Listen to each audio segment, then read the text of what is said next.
আজি আপোনালোকৰ মাজত পৰিয়ালৰ এজন সদস্য হিচাপে অন্তৰ্ভুক্ত হৈছোঁ। আশা কৰিছোঁ আপোনালোকে আমাক আপোনালোকৰ এজন বুলি আজিৰ পৰা গণ্য কৰিব।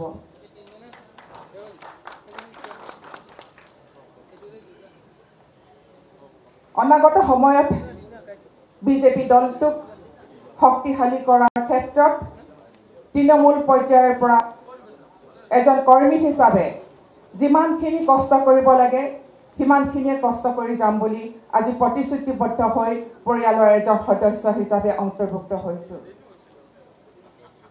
আমি আকৰ্ষিত হৈছোঁ মাননীয় প্ৰধানমন্ত্ৰী মোদী ডাঙৰীয়া নৰেন্দ্ৰ মোদী ডাঙৰীয়াৰ যি কাৰ্যপন্থা গোটেই বিশ্বত ভাৰতৰ প্ৰতিচ্ছবিখন তেখেতে যি সুউজ্জ্বল কৰি তুলিলে, তেখেতে ভাৰতবৰ্ষক যেনেধৰণে আগুৱাই লৈ গৈ আছে তেখেতৰ কাৰ্যপন্থাত আমি আকৰ্ষিত হৈছোঁ। আমি আকৰ্ষিত হৈছোঁ অসমৰ মাননীয় মুখ্যমন্ত্ৰী হিমন্ত বিশ্ব শৰ্মা ডাঙৰীয়াৰ কাৰ্যপন্থাত। অসমৰ সামগ্ৰিক ৰূপৰেখাই তেখেতে সলনি কৰি দিছে। অসমখনক সম্পূৰ্ণৰূপে উন্নয়নৰ দিশত আগবঢ়াই লৈ যাবলৈ তেখেতে যিমানখিনি কষ্ট কৰিছে বিগত সময়ত আমি দেখা নাছিলোঁ এনেধৰণে কোনোবাই কষ্ট কৰা। তেখেতৰ কাৰ্যৱলীত আমি আকৰ্ষিত হৈছোঁ। তেখেতৰ যি উন্নয়নৰ ধাৰা, সেই উন্নয়নৰ ধাৰাত আমি একোজন তৃণমূল কৰ্মী হিচাপে কাম কৰিবলৈ আমি আপোনালোকৰ মাজত আজি আহিছোঁ। আপোনালোকে জানে যে মই বিগত সময়ত ভাৰতীয় জাতীয় কংগ্ৰেছৰ এগৰাকী সদস্য আছিলোঁ। মাননীয় মুখ্যমন্ত্ৰী প্ৰয়াত তৰুণ গগৈ ডাঙৰীয়াৰ মন্ত্ৰীসভাতো মই কাৰ্যকাল কৰিবলৈ কিছুদিন সক্ষম হৈছিলোঁ।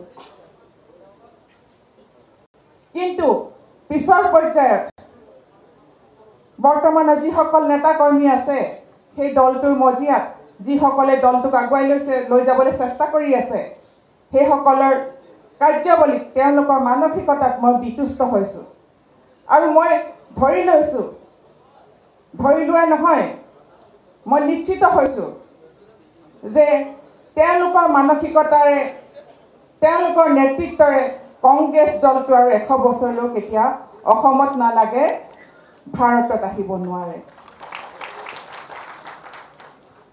আপোনালোকে দেখিছে কিছুদিন আগতে ৰাহুল গান্ধী ডাঙৰীয়া, যি বৰ্তমানৰ সভাপতিও নহয়, এজন জেনেৰেল ছেক্ৰেটাৰী, তেখেত আহিছিলে ভাৰত জোড়ো ন্যায় যাত্ৰা কৰিবলৈ।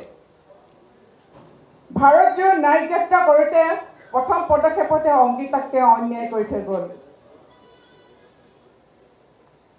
আৰু আমাৰ সকলোৰে সমগ্ৰ বিশ্বৰ সনাতনী ধৰ্মাৱলম্বী লোকৰ এটা আশা, এটা সপোন, সিদিনা ৰামলালা প্ৰতিষ্ঠিত হৈছিলে, প্ৰাণ প্ৰতিষ্ঠা হৈছিলে।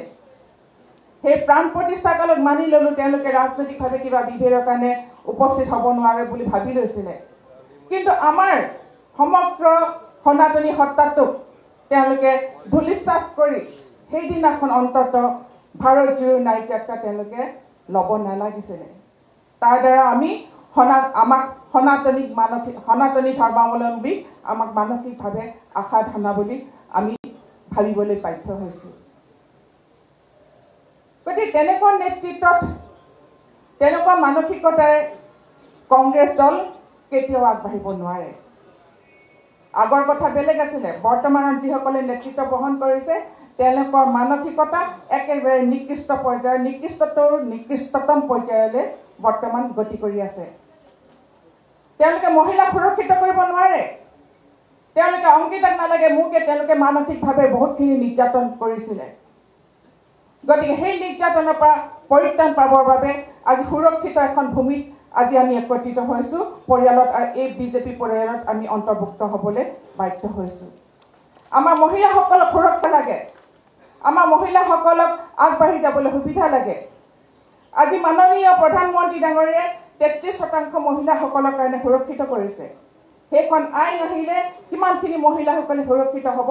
কিন্তু কংগ্ৰেছৰ দিনত ৰাজ্যসভা নালাগে লোকসভাটো সেই আইনখন তেওঁলোকক যথেষ্টখিনি পৰ্যাপ্ত সামৰ্থ্য থকাৰ পিছতো সেইখন কিন্তু আইনলৈ তেওঁলোকে পৰিণত কৰিবলৈ মানসিকভাৱে তেওঁলোকে সফল নহ'ল, তেওঁলোকে মানসিকভাৱে তেওঁলোকে প্ৰস্তুত নহ'ল। কিন্তু মাননীয় প্ৰধানমন্ত্ৰী নৰেন্দ্ৰ মোদী ডাঙৰীয়াই সাহসিকতাৰে সেই বিলখন আইনলৈ পৰিণত কৰিলে আৰু আজি মহিলাসকলে কিছু বছৰৰ পিছতে 33% প্ৰতিনিধিত্ব গোটেই ৰাজ্যবিলাকত আৰু লগতে লোকসভাতো প্ৰতিনিধিত্ব কৰিবলৈ সুবিধা পাব।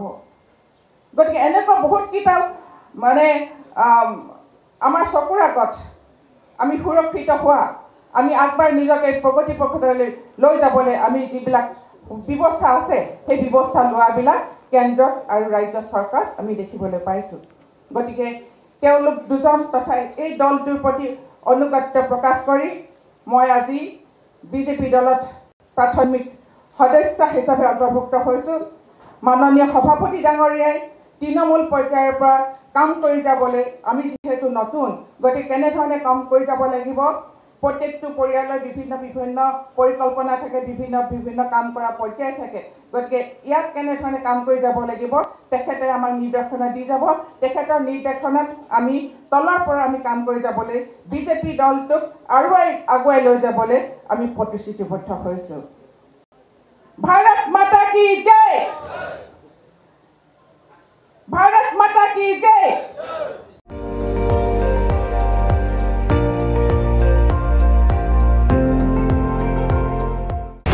আপুনি চাই আছে ND24, সৰ্বশ্ৰেষ্ঠ নহয় সৰ্বোত্তমৰ দৌৰ।